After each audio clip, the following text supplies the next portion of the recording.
മലാലയുടെ ഡയറിക്കുറിപ്പുകൾ, അഭിമുഖം, ജീവചരിത്രം, ഡോക്യുമെന്ററി ഇവ കോർത്തിണക്കിയാണ് ഇൻസൈറ്റ് പബ്ലിക്ക പുസ്തകം പ്രസിദ്ധീകരിച്ചത്. താലിബാൻ ഏരിയയായി മാറിയ പാകിസ്ഥാനിലെ മിങ്കോറയിൽ വിദ്യാഭ്യാസ സ്ഥാപനങ്ങൾ പോലും മാറ്റിസ്ഥാപിക്കപ്പെട്ട പ്രദേശത്ത് മലാല എന്ന പേരുമാറ്റി ഗുൽമക്കയായി എഴുതിയതാണ് ഡയറിക്കുറിപ്പിന്റെ ഇതിവൃത്തം. സഹീദ് ബുനേരി മലാലയുമായി നടത്തിയ സംഭാഷണമാണ് അഭിമുഖത്തിൽ പ്രസിദ്ധീകരിച്ചിരിക്കുന്നത്. ആദ്യം 2000 കോപ്പികൾ പുറത്തിറക്കിയ പ്രസാധകർ അടുത്ത കോപ്പികൾ വിപണിയിലേക്ക് എത്തിച്ചുകൊണ്ടിരിക്കുകയാണ്. ഒപ്പം ഇംഗ്ലീഷ് പതിപ്പും.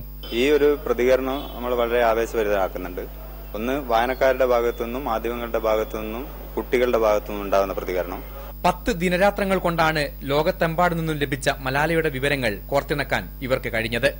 ഈ മാസം 2-ാം തീയതി പുറത്തിറങ്ങിയ പുസ്തകം ദേശീയ അന്തർദേശീയ തലങ്ങളിൽ ശ്രദ്ധ നേടിയിരിക്കുകയാണ്.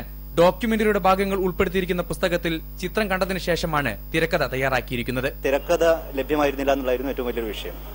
അപ്പം ഞങ്ങളതിന്റെ വിഷ്വൽസ് കണ്ടിട്ട് തിരക്കഥ തയ്യാറാക്കുകയാണ് ചെയ്തത്. 100 രൂപ വില വരുന്ന പുസ്തകം അതിലടങ്ങിയിരിക്കുന്ന മൂല്യം കൊണ്ട് വിലമതിക്കാൻ പറ്റാത്തത്ര ഉയരങ്ങൾ കീഴടക്കുകയാണ്. സുമേഷും ഷഫീഖും ബിജേഷും ബാബു വർഗീസും പ്രദീപ് കുമാറുമെല്ലാം അടങ്ങുന്ന ഈ സംഘം തങ്ങളുടെ 10 വർഷം നീണ്ട പുസ്തക പ്രയാണത്തിൽ വലിയൊരു തലം കണ്ടെത്തിയിരിക്കുകയാണ്. അത് മലാലയുടെ തിരിച്ചുവരവാകട്ടെ എന്നാണ് ഇവർ പ്രാർത്ഥിക്കുന്നത്. മലാല ജീവിക്കുകയാണ് പകയും വിദ്വേഷവുമില്ലാത്ത ജനഹൃദയങ്ങളിലൂടെ. അതിന് ആകത്തുകയാവുകയാണ് ഈ പുസ്തകം. ക്യാമറമാൻ ഷിജു പട്ടുവത്തോടൊപ്പം ശശീന്ദ്രൻ, കോഴിക്കോട്, ഇന്ത്യ വിഷൻ.